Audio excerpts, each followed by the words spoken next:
Hello everyone, welcome to home science classes. Home science classes में आपका स्वागत है। कैसे हैं आप? आशा करती हूँ अच्छे होंगे, खुश होंगे, मस्त होंगे और पढ़ाई कर रहे होंगे। आपको पता है कि हम बात कर रहे हैं न्यूट्रिशन साइंस की।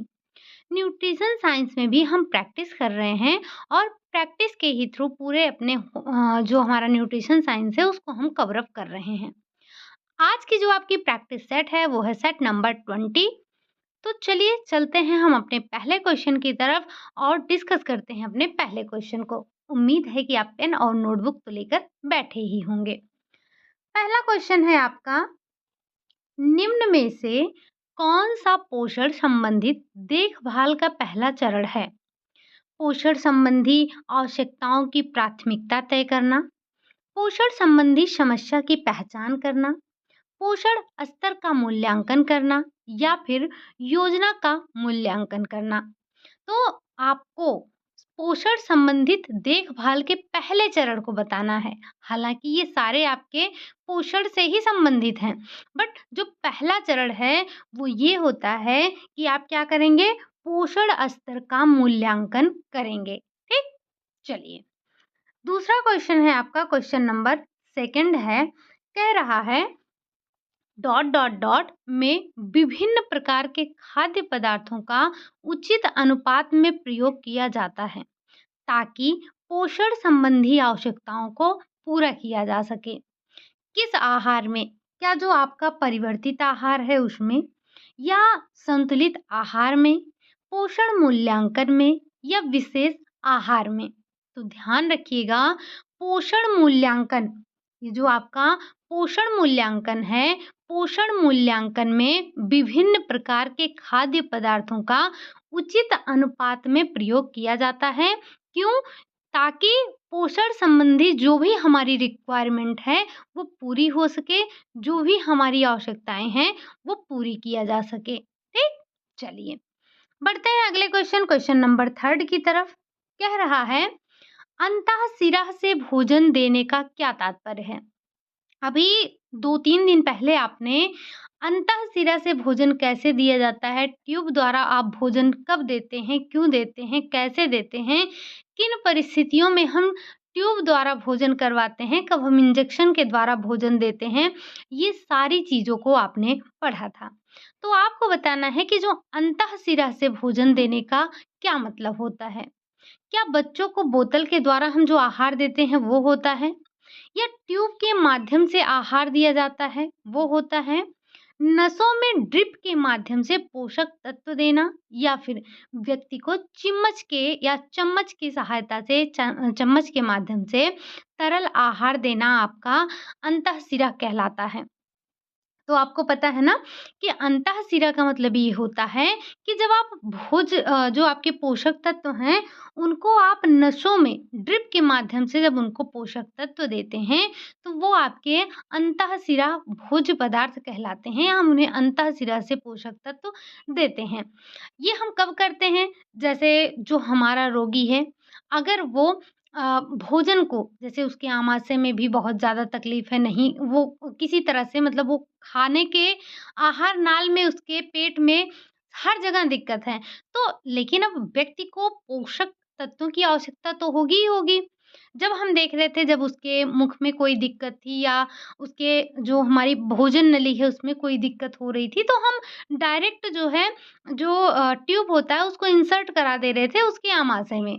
तो वहाँ पर भोजन डायरेक्ट पहुँचा दे रहे थे, यानी कि जो भी पोषक तत्व थे। लेकिन जब और भी कंडीशन खराब रहती है, तो हम करते क्या हैं? जैसे मान लीजिए आमाशय वगैरह निकल चुका है, लेकिन जो व्यक्ति है उसको पोषक तत्वों की रिक्वायरमेंट तो होगी ही होगी। तो हम ऐसे में क्या करते हैं? ऐसे में आप अंतःशिरा के द्वारा उसको भोजन देते हैं, और अंतःशिरा में होता क्या है, तो नसों में ड्रिप के माध्यम से आप उसको पोषक तत्व की जो भी आवश्यकता होती है आप उसको देते हैं। ठीक, चलिए बाकी आपने ट्यूब के द्वारा कई तरह से भोजन देना पढ़ा था और हमने आपको नोट डाउन भी करवाया था, बोला था नोट डाउन कर लीजिएगा, है ना? चलिए बढ़ते हैं अगले क्वेश्चन, क्वेश्चन नंबर 4 की तरफ। रोगी के पोषक स्तर की जानकारी प्राप्त करना क्या कहलाता है? क्या ये आप आहार सर्वेक्षण कहते हैं? क्या आप इसे पोषण मूल्यांकन कहते हैं?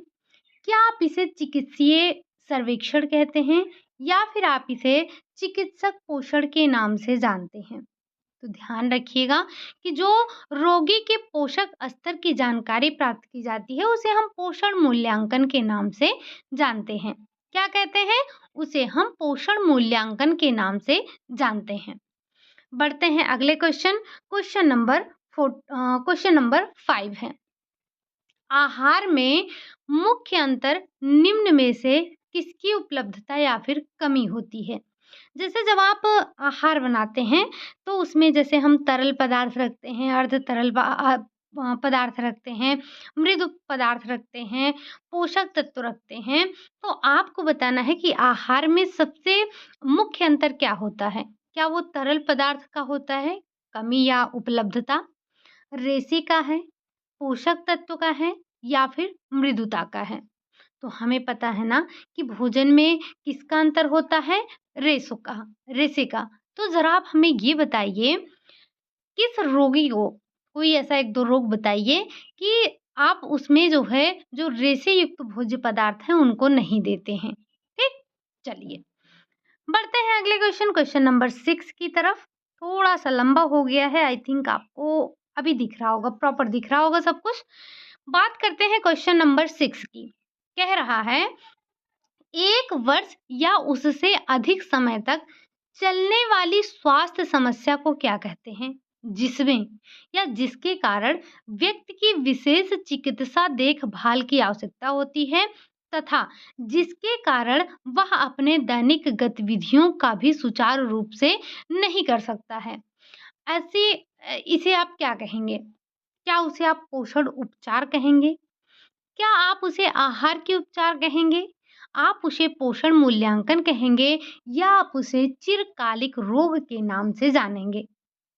तो आपको पता है ना, अगर कोई ऐसी अवस्था यानी कि 1 वर्ष या फिर उससे अधिक जो लंबे समय तक चल रही है, लंबे समय तक चलने वाली स्वास्थ्य समस्या को हम चिरकालिक अवस्था के नाम से जानते हैं या फिर चिरकालिक रोग के नाम से जानते हैं, जिसके कारण व्यक्ति की विशेष चिकित्सा देखभाल की आवश्यकता होती है। अगर आपके घर में आपने देखा होगा, कोई जैसे 2-4 दिन के लिए सर्दी-जुकाम होना नॉर्मल सी बात है ना? लेकिन जब कोई व्यक्ति सालों सालों तक पड़ा रहता है बिस्तर पे, किसी गंभीर रोग का शिकार हो जाता है, तो हमें उसे एक विशेष चिकित्सा देखभाल की आवश्यकता होती है और वो जो उसके दैनिक कार्य हैं, अपने उन दैनिक गतिविधियों को भी वो सुचारू रूप से नहीं कर पाता है। ऐसा तो चिरकालिक रोग में होता है। ज़रा चिरकालिक या दीर्घकालिक ज्वर के हमें उदाहरण बता दीजिए कि किन रोग की अवस्थाओं में व्यक्ति को चिरकालिक या दीर्घकालिक ज्वर रहता है। ठीक? चलिए बढ़ते हैं अगले क्वेश्चन नंबर 7 की तरफ। कह रहा है, देखिए क्वेश्चन को बड़े ध्यान से प्यार से पढ़िएगा, चीज़ें आपको समझ में आएँगी। क्वेश्चन भले ही लंबे हैं, बट अगर आप इन्हें अच्छे से समझेंगे, तो ये आपकी जो एनसीईआरटी बेस्ड बुक है, बिल्कुल ये ऐसी ही लाइन दी रहती है। तो आप अगर थोड़ा-सा क्वेश्चन को ध्यान से पढ़ेंगे, तो आपके लिए अच्छा होगा। बात करते हैं क्वेश्चन नंबर 7 की। कह रहा है, खाद्य पदार्थों में उपस्थित ऐसे अवयव या गैर पोषक तत्व जिनकी शरीर में क्रियात्मक या जैविक क्रिया होती है और वह स्वास्थ्य को प्रभावित करते हैं, क्या कहलाते हैं? क्या वो अपोषीय आहार अवयव कहलाते हैं, पोषण औषधि कहलाते हैं, चिकित्सा खाद्य पदार्थ कहलाते हैं या फिर वो पादप रसायन के नाम से जाने जाते हैं? तो ध्यान रखिएगा कि खाद्य पदार्थों में उपस्थित ऐसे अवयव या गैर पोषक तत्व जिनकी शरीर में क्रियात्मक या जैविक क्रियाशीलता होती है और वह स्वास्थ्य को प्रभावित करते हैं, वो आपके पादप रसायन कहलाते हैं। ठीक? बढ़ते हैं अगले क्वेश्चन नंबर 8 की तरफ। कह रहा है, क्वेश्चन नंबर 8 है, प्राकृतिक खाद्य पदार्थों के कुछ भाग अथवा नियमित खाद्य उत्पाद जिनमें स्वास्थ्य लाभ के लिए विशिष्ट पदार्थ मिलाए जाते हैं, उन्हें क्या कहते हैं? आप उन्हें क्या कहेंगे? क्या आप उसे तैयार मृदु आहार कहेंगे? क्या उसे आप पूरक आहार कहेंगे, आप उसे पोषण औषधि कहेंगे या फिर जैव सक्रिय पदार्थ कहेंगे। तो हम क्या बात कर रहे थे कि प्राकृतिक खाद्य पदार्थ के कुछ भाग अथवा नियमित खाद्य उत्पाद जिसमें स्वास्थ्य लाभ के लिए विशिष्ट पदार्थ आप मिलाते हैं, उन्हें हम पोषण औषधि के नाम से जानते हैं। किसके नाम से जानते हैं? तो हम उनको पोषण औषधि के नाम से जानते हैं। बढ़ते हैं अगले क्वेश्चन नंबर 9 की तरफ। 9 नंबर क्वेश्चन कह रहा है, गाजर और पालक के किस प्रतिकारक या एंटीऑक्सीडेंट जिसे हम कहते हैं भरपूर होते हैं? गाजर और पालक किस प्रतिकारक, क्या सेलेनियम से भरपूर होते हैं, विटामिन डी से भरपूर होते हैं, बीटा कैरोटीन से भरपूर होते हैं या फिर रेटिनॉल से भरपूर होते हैं? अच्छा, आपको पता है ना कि रेटिनॉल किस विटामिन का नाम है? तो आप विटामिन ए को किस नाम से जानते हैं? हम उसे रेटिनॉल के नाम से जानते हैं। लेकिन यहाँ पर पूछा क्या जा रहा है कि गाजर और पालक के किस प्रतिकारक या किस प्रतिऑक्सीकारक जिसे हम एंटीऑक्सीडेंट कहते हैं से भरपूर होते हैं?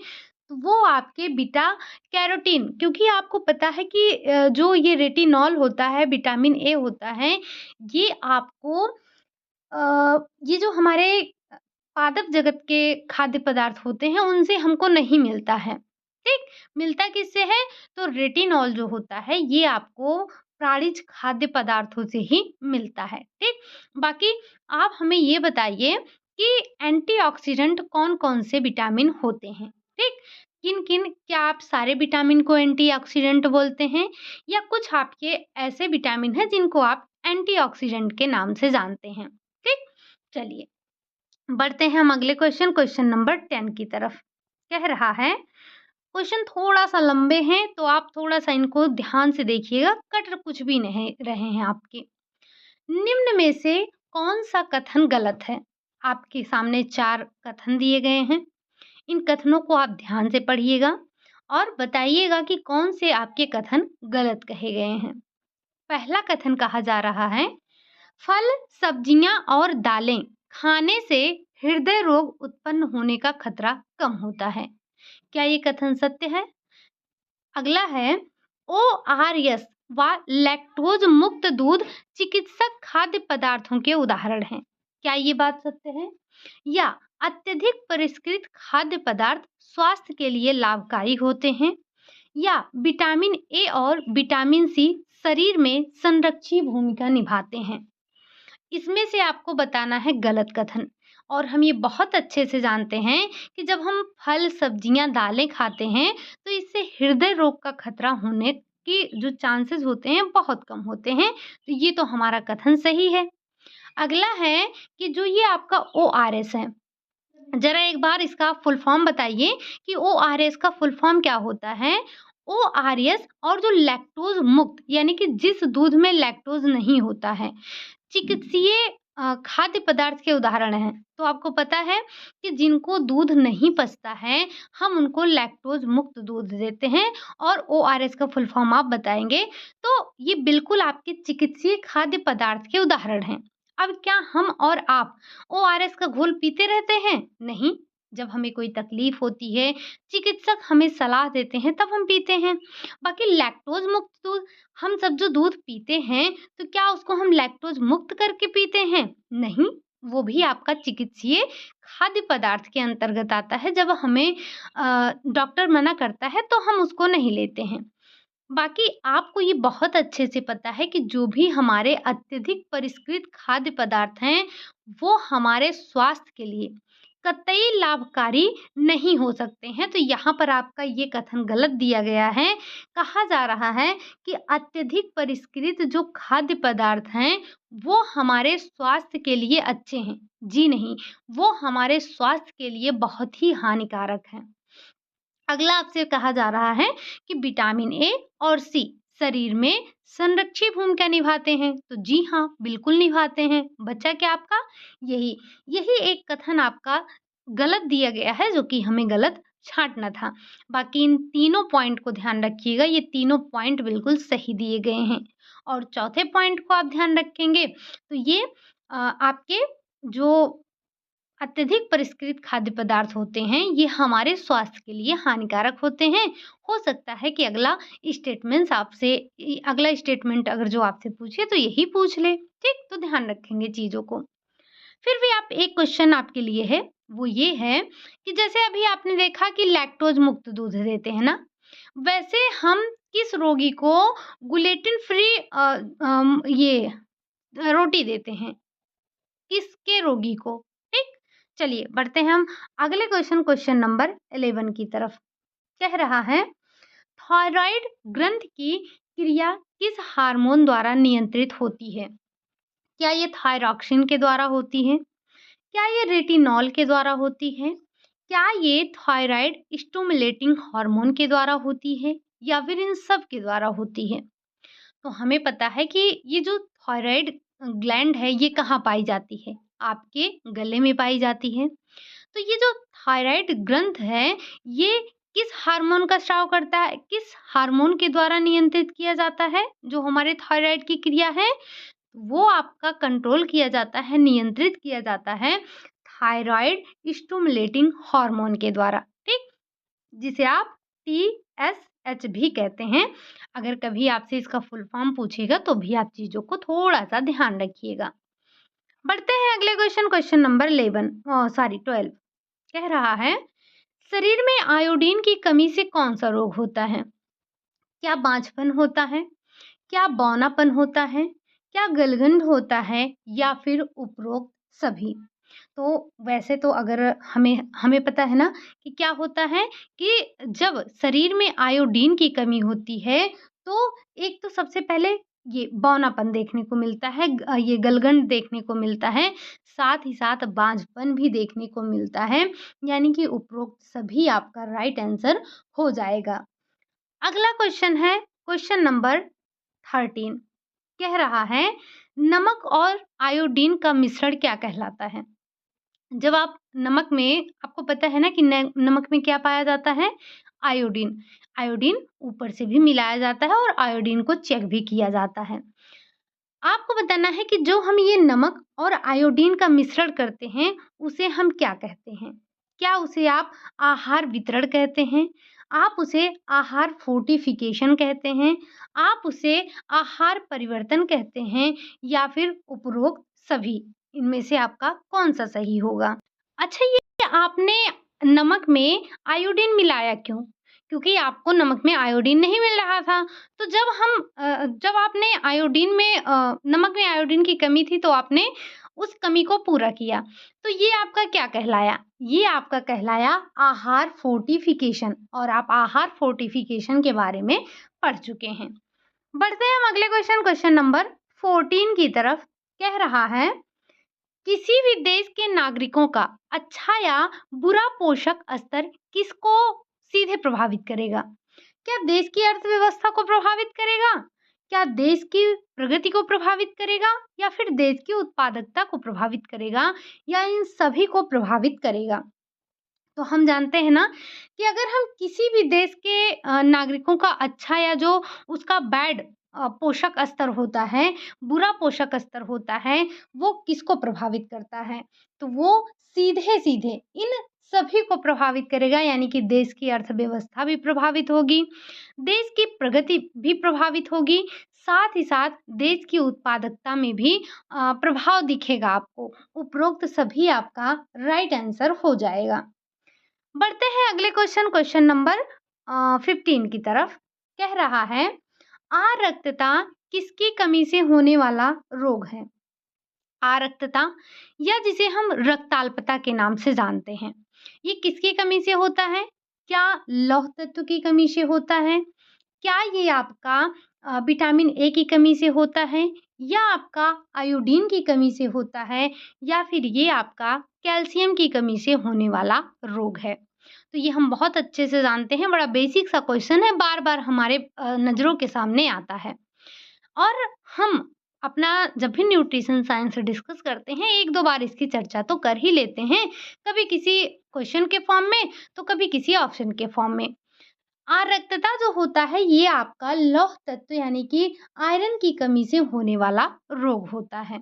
बाकी आपको विटामिन ए की कमी से पता ही है, सबसे पहले रतौंधी दिखता है आपको, उसके बाद धीरे-धीरे हमारे आँखों की कंडीशन खराब होकर केरेटोमलेशिया और ग्लूकोमा तक चला जाता है, हमारी आँखों में बिल्कुल दिखना बंद हो जाता है। आयोडीन की कमी से आपको बहुत आसानी से एक क्वेश्चन याद रहता है, घेंघा होता है। लेकिन इसके साथ-साथ आप थोड़ा-सा ये भी ध्यान रखेंगे कि आयोडीन की कमी से ये आपको जो घेंघा तो होता ही होता है, साथ ही साथ बौनापन और बांझपन भी देखने को मिलता है, इससे पहले आपने क्वेश्चन किया था।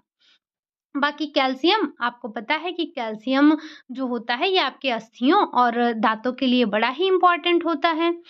अगर जब हमारे अस्थियों में जैसे ये आपका क्या है, ये आपका बोन हो गया, हालाँकि बोन तो इतना अच्छा होता नहीं है, ठीक? ये आपका बोन हो गया, जब आपके हड्डियों में कैल्शियम जाकर चिपकता है, तब इस प्रक्रिया को हम कैल्सिफ़िकेशन के नाम से जानते हैं। लेकिन जब आपकी अस्थियों से ये कैल्शियम दूर हटता है, तो इस प्रक्रिया को हम डीकैल्सिफिकेशन के नाम से जानते हैं।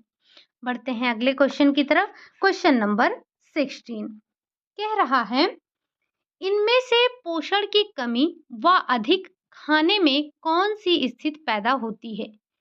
क्या अत्यधिक पोषण उत्पन्न होता है, अपर्याप्त पोषण होता है, अल्प पोषण होता है या फिर पोषक तत्वों की कमी होती है? हम बात कर रहे हैं किसकी? हम बात कर रहे हैं कि जब आपके शरीर में पोषण की कमी व अधिक खाने से कौन-सा रोग हो सकता है? तो इससे हम अत्यधिक पोषण तो कह नहीं सकते हैं, क्योंकि इसमें जब आप सिर्फ अधिक खाते हैं तो इसको हम अत्यधिक पोषण कहते हैं। अल्प पोषण जब आपको केवल हर एक चीज की कमी हो रही हो तब हम उसे अल्प पोषण कहते हैं। लेकिन जब आपको कमी और अधिक खाने को मिल रहा है तो ये आपका अपर्याप्त पोषण होता है, क्योंकि आप खा तो रहे हैं लेकिन जितनी मात्रा में आपको जिस पोषक तत्व की आवश्यकता है आप उतनी मात्रा में उसे ग्रहण नहीं कर रहे हैं, ये आपका अपर्याप्त पोषण कहलाता है। बढ़ते हैं अगले क्वेश्चन, क्वेश्चन नंबर 17 17 क्या कह रहा है? इनमें से बच्चों की आँखों में विकार का सबसे सामान्य लक्षण है। इनमें से बच्चों की आँखों में सबसे सामान्य लक्षण क्या देखने को मिलता है? हालाँकि ये आपके क्वेश्चन में ये नहीं दिया गया था, ये आपके लिए क्वेश्चन था बट हमने आपकी सहूलियत के लिए यहाँ पर रख दिया, क्योंकि बहुत अच्छे से हम जानते हैं कि अगर 4 ऑप्शन आपसे पूछ लिया जाए विद फुल फॉर्म तो हर कोई लिखेगा नहीं, क्योंकि उँगलियों को थोड़ा तकलीफ होने लगती है जो कि अच्छी बात नहीं है। फिर भी सबसे पहले हम बात करेंगे इन चारों के फुल फॉर्म की। पहला ऑप्शन है आपका आईडीडी यानी कि आयोडीन डिफिशियंसी डिसऑर्डर। दूसरा है आपका वीएडी विटामिन ए डिफिशियंसी। अगला है आपका पीईएम। पीईएम मैंने इसलिए नहीं लिखा क्योंकि आप सब बहुत अच्छे से जानते हैं कि ये प्रोटीन एनर्जी माल न्यूट्रिशन है और ये हम आए दिन चर्चा करते रहते हैं, आपसे लिखवाते भी रहते हैं। अगला है आपका आईडीए आयरन डिफिशियंसी एनीमिया। तो सबसे पहले आपके लिए ये 4 क्वेश्चन हैं, आप इन चारों के फुल फॉर्म ध्यान रखिएगा। बाकी हम क्वेश्चन क्या आपसे पूछ रहे थे? क्वेश्चन आपसे ये पूछ रहे थे कि इनमें से बच्चों की आँखों में विकार का सबसे सामान्य सा लक्षण कौन-सा होता है? क्या वो आपका आईडीडी है? क्या आपका वीएडी है? क्या आपका पीईएम है? या फिर आपका आईडीए है? तो यहाँ पर आपको आँखों से संबंधित क्या है? जब बच्चे में क्या देखने को मिलता है? वीएडी विटामिन ए डिफिशियंसी, यही आपकी आँखों से संबंधित होता है। तो जब बच्चों में आपको वीएडी की कमी देखने को मिलेगी तो ये आँखों में विकार का सबसे सामान्य लक्षण होता है। ठीक? चलिए बढ़ते हैं अगले क्वेश्चन, क्वेश्चन नंबर 18 की तरफ। कह रहा है डॉट डॉट स्तर व्यक्ति, परिवार, समुदाय के संपर्क में आने वाली पहली स्वास्थ्य प्रणाली है क्या? तृतीय, प्राथमिक, उप प्राथमिक या फिर द्वितीय? तो ध्यान रखेंगे कि ये जो प्राथमिक स्तर है, प्राथमिक स्तर व्यक्ति, परिवार, समुदाय के संपर्क में आने वाली पहली स्वास्थ्य प्रणाली होती है, ठीक? क्योंकि यहाँ पर परिवार शब्द देखकर आपको ज़रा भी कन्फ्यूज़ नहीं होना है, आप तुरंत प्रथम पर जाएँगे, ये प्राथमिक आपके क्या होते हैं, संपर्क में आने वाले स्वास्थ्य प्रणाली होती हैं। बढ़ते हैं अगले क्वेश्चन नंबर 19 की तरफ। एक बहुत ही कह सकते हैं बहुत ही फ़ेमस इम्पोर्टेंट आपका एक कथन है, इसे ज़रूर याद रखिएगा। हमने जब काफ़ी बार ऐसे कुछ इम्पोर्टेंट कथन पढ़े हैं, जो कि आपसे बार-बार पूछे जाते हैं, जैसे कुछ 1-2 महात्मा गांधी के हैं, 2-3 महात्मा गांधी के हैं, डॉक्टर मनमोहन सिंह के भी हैं। तो इन दोनों के तो आपकी एनसीईआरटी जो बेस्ड बुक है, उसी में इनके 2-3 कथन दिए गए हैं, वो आपको याद होना बहुत ज़रूरी है। जैसे जैसे ये एक कथन है, क्या है कथन कि कुपोषण की समस्या राष्ट्र के लिए शर्म का विषय है। मैं राष्ट्र से अनुरोध करता हूँ कि शपथ लें और 5 वर्षों में कुपोषण के उन्मूलन के लिए कड़ा प्रयास करें। ये कथन किसका है? क्या ये नरेंद्र मोदी जी का कथन है, महात्मा गांधी जी का कथन है, या फिर डॉक्टर मनमोहन सिंह का कथन है, या फिर मदर टेरेसा का कथन है? तो आपको पता होना चाहिए कि हाल-फिलहाल में डॉक्टर मनमोहन सिंह हमारे बीच में नहीं रहे। उनका ये विचार था या उनका ही ये कथन था कि कुपोषण की समस्या राष्ट्र के लिए शर्म की विषय है। मैं राष्ट्र से अनुरोध करता हूँ कि शपथ लें और 5 वर्षों में कुपोषण के उन्मूलन के लिए कड़ा प्रयास करें। ये कथन आपके डॉक्टर मनमोहन सिंह का था। ठीक? इस चीज़ को आप ध्यान रखिएगा। फिर से कह रहे हैं कि ये बहुत ही इम्पोर्टेंट है। बढ़ते हैं अगले क्वेश्चन की तरफ, क्वेश्चन नंबर 20 कह रहा है 0 से 6 वर्ष की आयु के सभी संवेदनशील बच्चों, गर्भवती महिलाओं तथा सभी धात्री माताओं के लिए शुरू किया गया कार्यक्रम है। मतलब इसमें से कौन-सा कार्यक्रम है जो आपके बच्चे 0 से 6 वर्ष आयु के हैं और संवेदनशील बच्चे हैं, साथ ही साथ गर्भवती महिलाएँ हैं, धात्री माताएँ हैं, इन सब के लिए कौन-सा कार्यक्रम चलाया गया? क्या ये आहार पूरक कार्यक्रम था? क्या ये आपका पोषणहीनता नियंत्रण कार्यक्रम था? या फिर भोजन सुरक्षा कार्यक्रम था? या फिर एकीकृत बाल विकास सेवा कार्यक्रम था? तो ये जो महिलाओं यानी कि जो गर्भवती महिलाएँ हैं, जो धात्री महिलाएँ हैं, जो 0 से 6 वर्ष के बच्चे हैं, इनके लिए जो कार्यक्रम चलाया गया था, वो आपका था एकीकृत बाल विकास सेवाएँ। क्या आप हमें ये बता सकते हैं कि ये सेवाएँ कब चलाई गईं या इस सेवा का प्रारंभ कब किया गया? एक बार कमेंट बॉक्स में ज़रूर बताइएगा।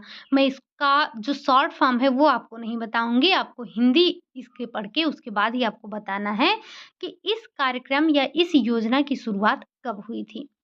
बढ़ते हैं अगले क्वेश्चन नंबर 21 की तरफ। कह रहा है निम्न में से विटामिन ए का कार्य नहीं है। क्या नहीं है? क्या स्वास्थ्य नेत्र दृष्टि बनाए रखने में सहायक, ऊर्जा उत्पादन में सहायक, नई कोशिकाओं के निर्माण में सहायक, दांतों के दंत एनामेल को सही रखना। तो अगर हम ऊर्जा देने की बात करें तो विटामिन, प्रोटीन और ये आपके मिनरल्स ये कतई ऊर्जा देने का कार्य नहीं करते हैं। हाँ, हमें प्रोटीन को थोड़ा-सा अलग रखना चाहिए, हालाँकि उसका कार्य नहीं है ऊर्जा देने का। बट कभी-कभी क्या होता है कि कभी-कभी ये अगर जब प्रोटीन जो है वो ऊर्जा देने लगेगा, तो जो आपके शरीर में टूट-फूट का कार्य हो रहा है उसको कौन करेगा?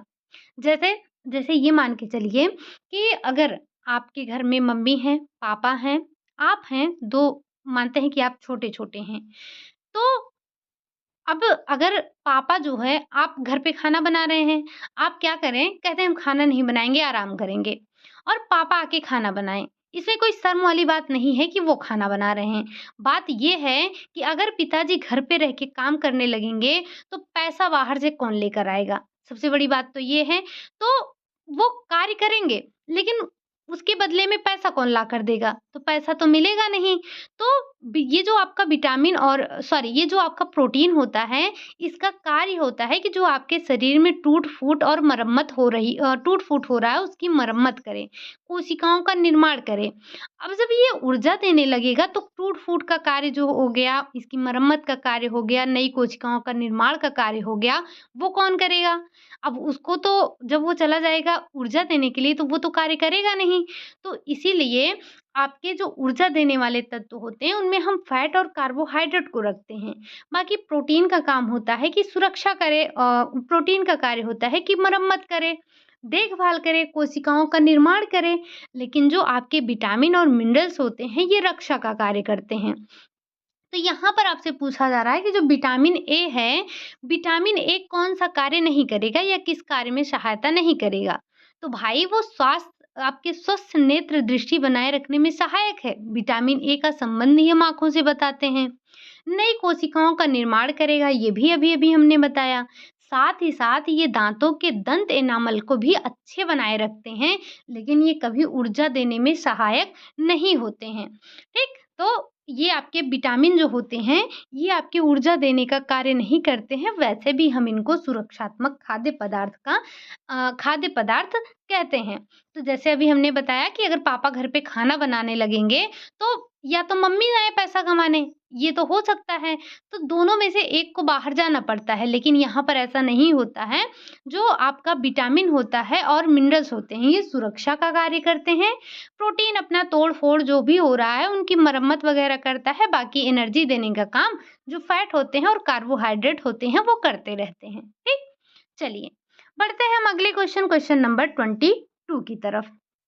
गर्भवती या गर्भावस्था में यदि माँ को आयोडीन की पर्याप्त मात्रा नहीं मिले, तो जन्म के बाद बच्चा किस रोग से पीड़ित होता है? क्या वो बौनेपन का शिकार हो जाता है, क्वाशियोरकर हो जाता है, रतौंधी से पीड़ित हो जाता है या फिर वो गलगंड से पीड़ित हो जाता है? तो क्वेश्चन आप थोड़ा-सा एक बार फिर से ध्यान से पढ़ेंगे, यहाँ पर हो रही है बात बच्चे की और जब गर्भवती माँ को आयोडीन नहीं मिलता है, तो बच्चे में आपको बौनापन देखने को मिलता है और यहाँ पर अभी आपका दिया होता क्रेटिनिज़्म तो भी हम उसको शामिल करते। आपको पता है कि क्वाशियोरकर जो होता है, ये प्रोटीन की कमी से होने वाला रोग होता है, ठीक? जबकि हम मैरास्मस की बात करते हैं, तो मैरास्मस आपका प्रोटीन और आपकी एनर्जी दोनों की कमी से होता है। रतौंधी जो होता है, वो विटामिन ए की कमी से होता है।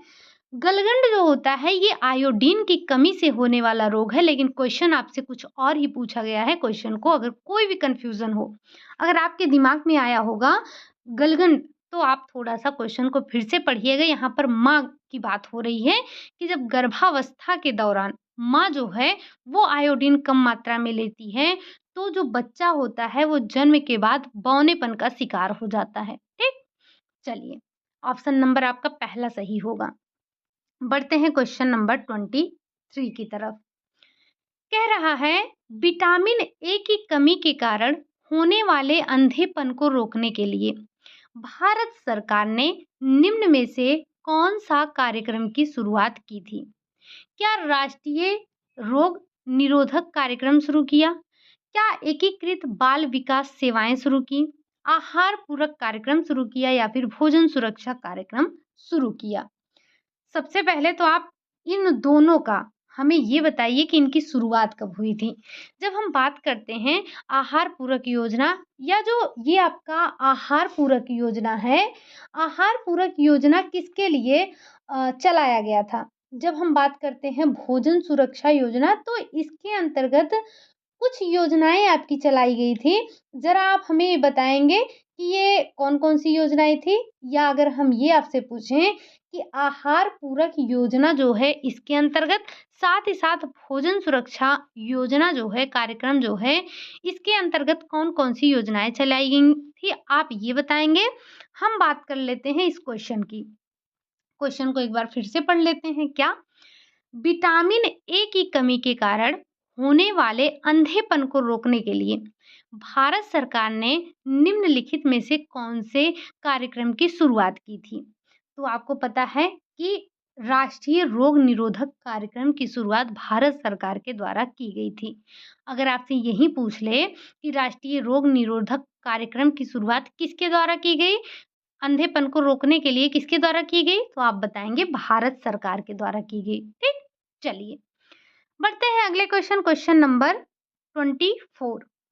यहाँ पे आपसे क्या पूछ रहा है, कह रहा है जन पोषक समस्याओं से निपटने के लिए निम्न में से किन कार्य नीतियों या फिर हम रणनीतियों कहें का उपयोग किया जाता है। पहला ऑप्शन है आहार अथवा भोजन संबंधित कार्य नीतियां, पोषण आधारित दृष्टिकोण अथवा औषधि दृष्टिकोण, विभिन्न पोषण संबंधी कार्यक्रम या फिर उपरोक्त सभी। तो ध्यान रखिएगा, इस क्वेश्चन का राइट आंसर हो जाएगा उपरोक्त सभी। जन पोषक समस्याओं से निपटने के लिए ये सारे नीतियां आपकी उपयोगी होंगी, चाहे हम आहार अथवा भोजन आधारित कार्य नीतियों की बात करें, पोषण आधारित दृष्टिकोण अथवा औषधीय दृष्टिकोण की बात करें, या फिर विभिन्न पोषण संबंधी कार्यक्रम की बात करें, तो ये सारी की सारी नीतियां जो हैं आपकी वो उपयोगी होंगी। अगला क्वेश्चन है आपका क्वेश्चन नंबर 25। सूक्ष्म पोषक तत्वों की कमी से होने वाले रोग को कहते हैं, क्या कहते हैं? हम उसे क्वाशियोरकर कहते हैं, मैरास्मस कहते हैं, छिपी हुई भूख कहते हैं, या फिर इनमें से कोई नहीं। तो आपको पता है ना कि हम दो प्रकार के पोषक तत्व लेते हैं, एक होता है आपका दीर्घ मात्रिक और एक होता है आपका सूक्ष्म पोषक तत्व। यानी कि एक होता है आपका दीर्घ पोषक तत्व, एक होता है सूक्ष्म पोषक तत्व। दीर्घ पोषक तत्व में आपके प्रोटीन हो गए, कार्बोहाइड्रेट हो गया, फैट हो गया, ये तीनों आते हैं। बाकी सूक्ष्म में आपके विटामिन और मिनरल्स आते हैं। तो जब हम बात करते हैं इन सूक्ष्म पोषक तत्वों की, तो सूक्ष्म पोषक तत्वों की कमी से होने वाले रोग को हम हिडन हंगर के नाम से जानते हैं, छिपी हुई भूख के नाम से जानते हैं। बाकी क्वाशियोरकर और मैरास्मस के बारे में एक बार आप लिख दीजिएगा। आप आज क्वेश्चन ये नहीं है आपके लिए कि किसकी कमी से आपका क्वाशियोरकर और मैरास्मस होता है। क्वेश्चन आपके लिए ये होगा कि आप बताएंगे किसे हम मंकी फेस और किसे हम मून फेस कहते हैं। किसे हम एक इसी में आपके जो सिम्टम दिखते हैं, ओल्ड फेस, मंकी फेस और एक में आपका मून फेस ऐसा दिखता है ना, तो जरा आप हमें ये बताएंगे कि ये किस में दिखता है। बाकी अगले क्वेश्चन पर बढ़ते हैं क्वेश्चन नंबर 26 की तरफ। कह रहा है प्रोटीन और ऊर्जा की कमी से होने वाले रोग कहलाता है, क्या वो क्वाशियोरकर कहलाता है, क्या वो मैरास्मस कहलाता है, कंजक्टाइवा कहलाता है, या फिर इनमें से कोई नहीं। तो ये आप आए दिन पढ़ते रहते हैं क्या कि प्रोटीन और ऊर्जा की कमी से होने वाले रोग को हम क्या कहते हैं, तो उसे हम मैरास्मस के नाम से जानते हैं, जबकि क्वाशियोरकर जो होता है वो आपके प्रोटीन की कमी से होने वाला रोग होता है। हमने इसका उदाहरण पूछा, आप उसे ज़रूर बताएंगे। साथ ही साथ ये आपका कंजक्टिवा दिया गया है, तो ये किससे संबंधित होता है एक बार ये भी बताएंगे। हम बढ़ते हैं क्वेश्चन नंबर 27 की तरफ। पहला क्वेश्चन है क्वेश्चन नंबर 27 है आपका कि किस योजना के जरिए स्कूल में पढ़ रहे छोटे आयु के बच्चों को भोजन सरकार द्वारा निःशुल्क उपलब्ध कराया जाता है। क्या ये अंत्योदय अन्न योजना में होता है, या फिर ये आपका अन्न पूरक योजना में होता है, या फिर ये आपका जन वितरण प्रणाली में होता है, या फिर ये आपका मिड डे मील योजना में होता है। तो सबसे पहले तो आपको यहाँ पर एक बात ध्यान रखनी है, ध्यान नहीं रखनी है, बतानी है कि ये जो आपका अंत्योदय अन्न योजना है, इसमें जो गरीबी रेखा से नीचे वाले व्यक्ति हैं, उनको चावल और गेहूँ दिया जाता है। तो ज़रा आप बताएँगे कि कितने रेट में दिया जाता है चावल और गेहूँ? हमने आपको नोट डाउन करवाया है, ठीक? बाकी ये जो बच्चों को निःशुल्क भोजन करवाया जा रहा है, कक्षा 1 से लेकर 8 तक के बच्चों को, ये हम मिड डे मील योजना के अंतर्गत ये चीज़ें हो रही हैं, जो कि सरकार बच्चों को निःशुल्क भोजन करवा रही है, ठीक? अगला क्वेश्चन है, क्वेश्चन नंबर 28। विटामिन ए की कमी के लक्षणों में शामिल है रोग प्रतिरोधक क्षमता का कम होना, रात्रि अंधापन, बच्चों में अंधापन, उपरोक्त सभी। तो आपको पता है ना कि जब विटामिन ए की कमी होती है तो रात्रि अंधापन, जिसे हम रतौंधी कहते हैं, देखने को मिलता है। साथ ही साथ रोग प्रतिरोधक क्षमता में कमी आती है। बच्चों में अंधापन का मतलब वही कि उनको भी रात में दिखाई नहीं देता है, रतौंधी हो जाती है। तो ये रतौंधी के ही अंतर्गत आते हैं दोनों, यानी कि उपरोक्त सभी आपका राइट आंसर हो जाएगा। अब बढ़ते हैं अगले क्वेश्चन नंबर 29 की तरफ, और कह रहा है सूक्ष्म पोषक तत्वों की कमी को किस रूप में जाना जाता है? ऐसे ही क्वेश्चन आपने पहले किया था। क्या उसे हम ग्वाइटर के नाम से जानते हैं? क्या उसे हम हिडन हंगर के नाम से जानते हैं? हम उसे प्रोटीन ऊर्जा कुपोषण के नाम से जानते हैं, या फिर हम उसे एनीमिया के नाम से जानते हैं?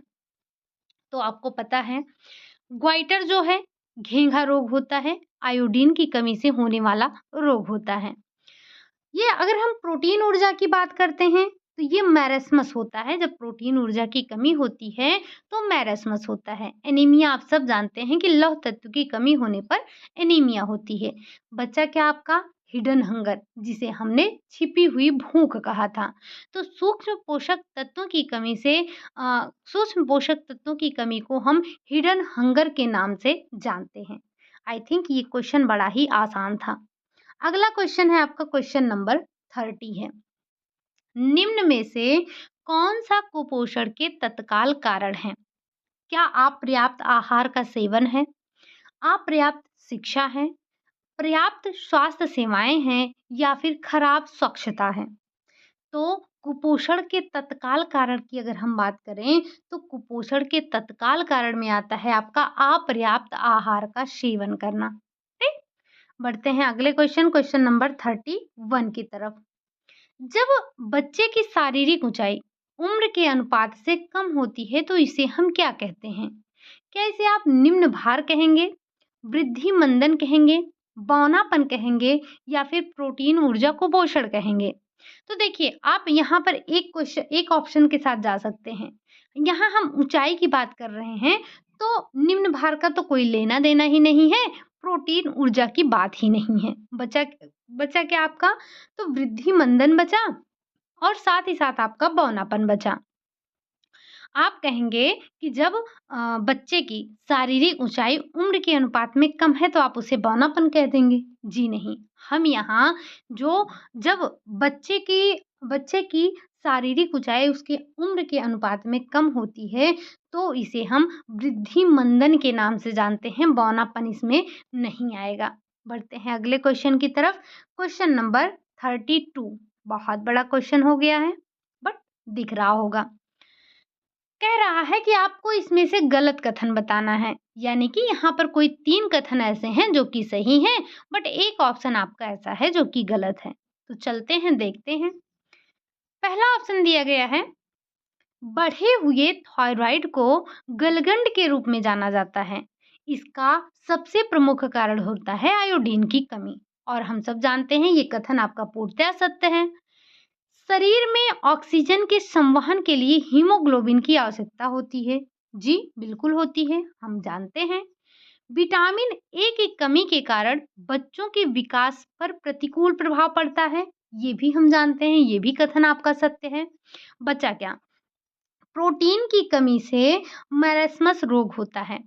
आपको पूछा जा रहा है कि प्रोटीन की कमी को मैरेस्मस कहा जाता है, जबकि ये गलत है। जब प्रोटीन और ऊर्जा दोनों की कमी होती है तब उसे हम मैरेस्मस कहते हैं, जबकि यहाँ पर आपका ऑप्शन होना चाहिए था कि प्रोटीन की कमी को हम क्वाशियोरकर के नाम से जानते हैं, फिर आपका कथन गलत नहीं होता, सही हो जाता। यहाँ पर आपका एक ही कथन गलत दिया गया है जिसे हमें सही करना है। बढ़ते हैं अगले क्वेश्चन नंबर 33। मैरेस्मस रोग मुख्यतः किसकी कमी से होता है? तो हम इसको कई बार पढ़ चुके हैं, बस क्वेश्चन पूछने का जो तरीका है आप देख सकते हैं अलग-अलग है। आपसे सब कुछ पूछा वही जा रहा है, बस घुमा फिरा कर आपसे पूछा जा रहा है, जबकि हमें पता है कि मैरेस्मस रोग मुख्यतः ऊर्जा और प्रोटीन की कमी से होने वाला रोग है। विटामिन की कमी से हमने देखा आँखों से संबंधित होता है, प्रोटीन की कमी से क्वाशियोरकर हो जाता है, विटामिन डी की कमी से बच्चों में रिकेट्स हो जाता है। ठीक, चलिए बढ़ते हैं अगले क्वेश्चन। Question number 34। बच्चों में ऊर्जा एवं प्रोटीन की कमी से होने वाला रोग आमतौर पर किस आयु में होता है? रात अंधता 2 वर्ष में, गलगंड 1 वर्ष में, क्वासियोरकर 1.5 वर्ष में, आरक्तता 5 माह में। अब आपके मन में एक क्वेश्चन आ रहा होगा कि अभी-अभी पिछले क्वेश्चन में हमने कहा कि प्रोटीन और ऊर्जा की कमी से होने वाला जो रोग है, उसको हम मैरास्मस कहते हैं। अब यहाँ पर लेकिन हमें तो मैरास्मस दिख नहीं रहा है, बचा क्या?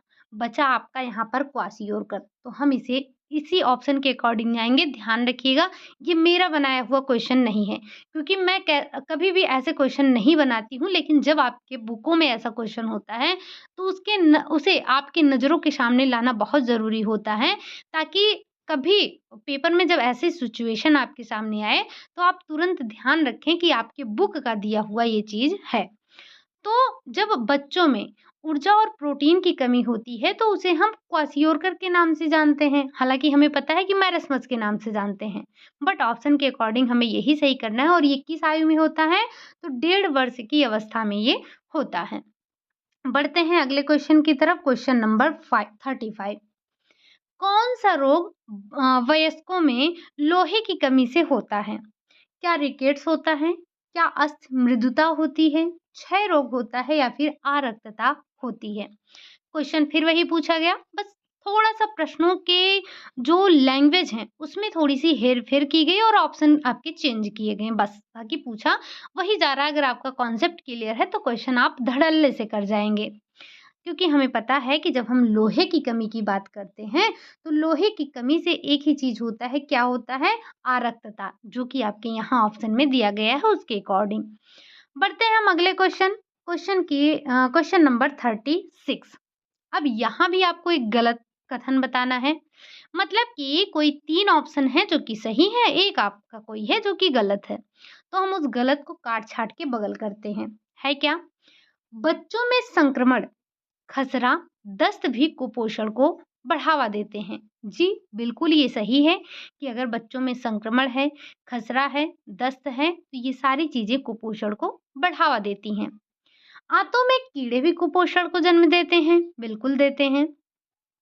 विकासशील देशों में कुपोषण की समस्या ना के बराबर होती हैं। क्या ऐसा होता है कि विकासशील देशों में कुपोषण की समस्या ना के बराबर हो? जी नहीं, ये कथन आपका पूर्णतः गलत है। जबकि भोजन की कम मात्रा कुपोषण को बढ़ावा देती है, बिल्कुल ये सही है कि अगर हम भोजन की कम मात्रा लेते हैं, तो ये कुपोषण को बढ़ावा देने का कार्य करते हैं। लेकिन जो एक कथन आपका यहाँ पर बोला गया है कि विकासशील देशों में कुपोषण की समस्या ना के बराबर होती है, ये पूर्णतः आपका गलत कहा गया है।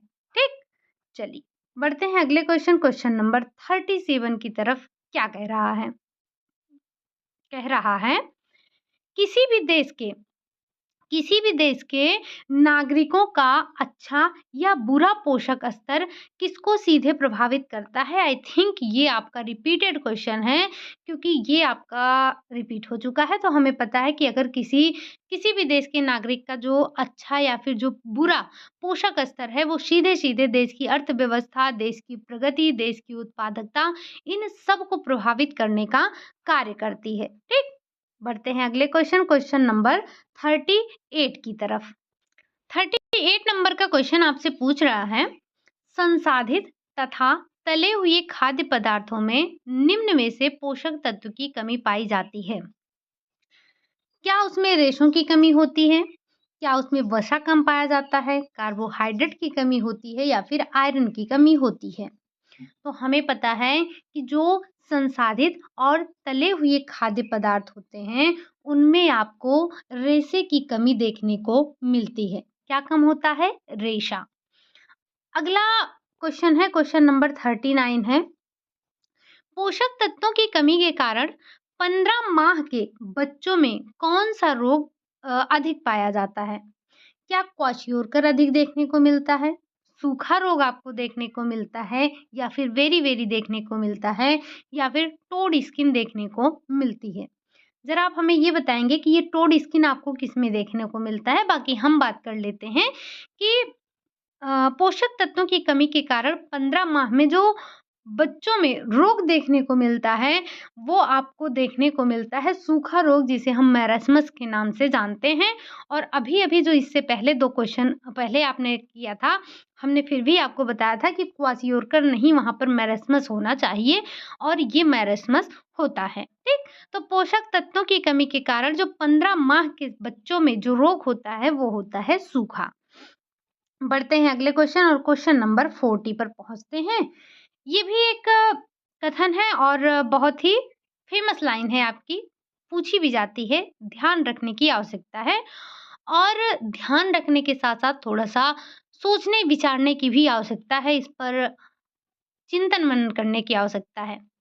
कह रहा है, भारत जो है वो कुपोषण का दोहरा भार उठा रहा है, अर्थात यह अल्प पोषण और अति पोषण दोनों ही पाए जाते हैं।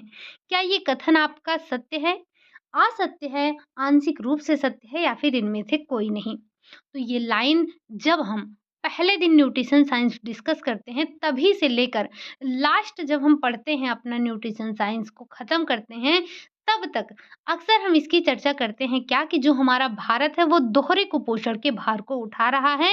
एक तबका आपका ऐसा है जो कि अल्प पोषण से ग्रसित है और वहीं दूसरा तबका ऐसा है जो कि अति पोषण से ग्रसित है। तो ये कथन आपका पूरी तरह से सत्य है। ठीक? चलिए, बढ़ते हैं अब क्वेश्चन नंबर 41 पर और बात करते हैं प्रमुख दिवस की। विश्व स्तनपान दिवस मनाया जाता है। कब मनाया जाता है? क्या 1 से लेकर 7 अगस्त तक मनाते हैं? या फिर 7 से लेकर 15 अगस्त तक मनाते हैं? या फिर 1 से लेकर 7 सितंबर तक मनाते हैं? या फिर हम 7 से लेकर 15 सितंबर तक मनाते हैं? तो आप सभी को पता होगा कि जो विश्व स्तन दिवस मनाया जाता है, वो 1 से लेकर 7 अगस्त तक मनाया जाता है। ठीक? चलिए, बढ़ते हैं अगले क्वेश्चन। क्वेश्चन नंबर 42 है, कह रहा है, राष्ट्रीय पोषण सप्ताह कब मनाया जाता है? राष्ट्रीय पोषण सप्ताह कब मनाया जाता है? क्या ये 1 से 7 सितंबर तक मनाया जाता है? क्या ये 1 से 15 सितंबर तक मनाया जाता है? क्या ये 7 से लेकर 15 सितंबर तक मनाते हैं या फिर हम 15 से लेकर 22 सितंबर तक मनाते हैं? हम राष्ट्रीय पोषण सप्ताह की बात कर रहे हैं। राष्ट्रीय पोषण सप्ताह जो आपका मनाया जाता है वो 1 से लेकर 7 सितंबर तक मनाया जाता है। लेकिन आप हमें बताएँगे कि हम राष्ट्रीय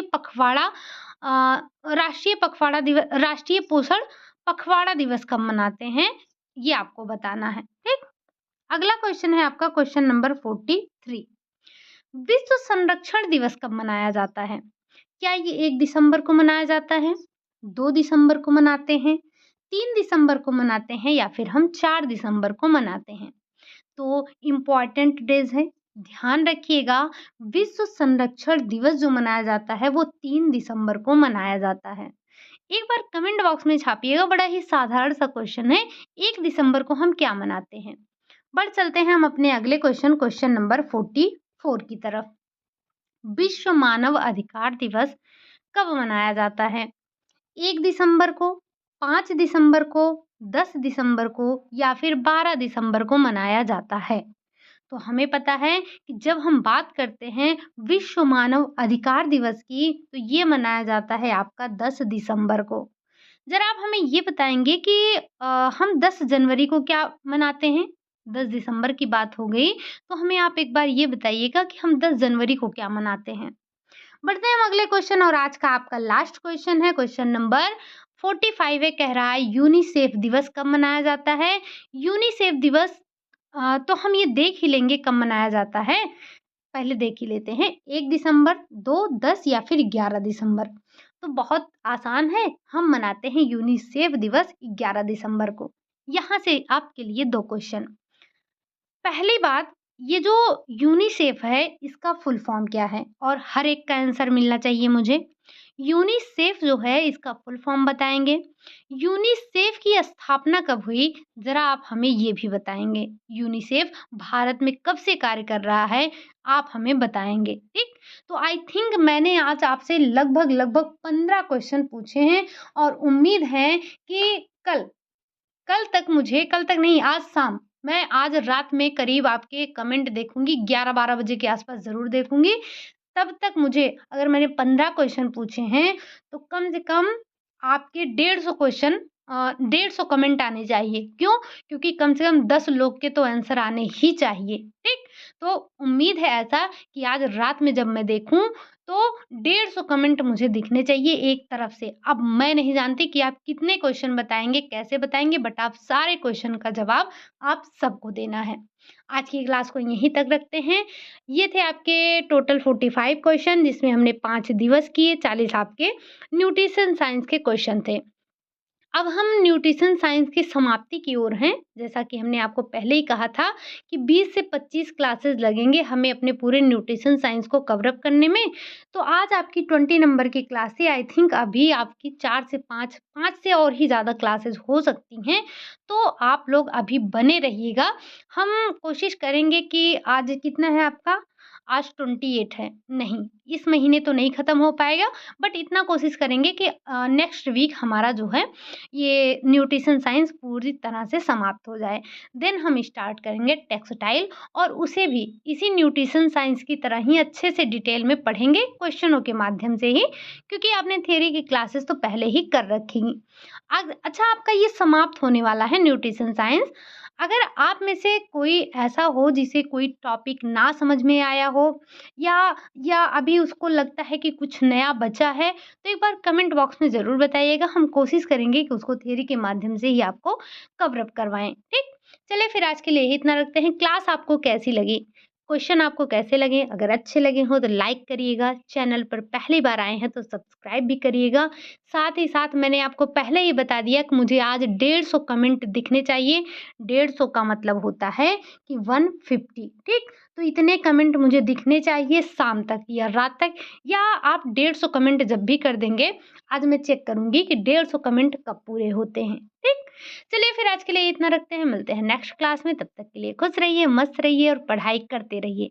एक और इम्पोर्टेंट बात, आप में से जो लोग अभी तक टेलीग्राम ज्वाइन नहीं किए हैं, तो वो ज्वाइन कर सकते हैं। लिंक आपको डिस्क्रिप्शन में ही मिल जाएगा, आप वहाँ से ज्वाइन कर लीजिए। अब हम 9 बजे रात की जगह शाम 5 बजे ही क्विज़ करते हैं, तो आप वहाँ पे पार्टिसिपेट करके अपनी तैयारी को और भी मजबूत बना सकते हैं। ध्यान रखिएगा, वहाँ पर इससे अलग टॉपिक का होता है। जैसे आप पढ़ रहे हैं न्यूट्रिशन साइंस, तो वहाँ पर आपको अलग-अलग टॉपिक के क्वेश्चन मिलते हैं। तो आप अगर प्रैक्टिस करते हैं तो ये आपके लिए ही बेहतर होगा, आपकी तैयारी और भी मजबूत होगी, ठीक? तो लिंक आपको डिस्क्रिप्शन में मिल जाएगा, कहीं पर आपको भूलना भटकना नहीं है, ठीक? चलिए फिर मिलते हैं नेक्स्ट क्लास में, तब तक के लिए खुश रहिए, मस्त रहिए, पढ़ाई करते रहिए, रिवीजन ज़रूर करिए, प्रैक्टिस सेट ज़रूर लगाइए और खुश रहिए, मस्त रहिए। Bye bye, take care.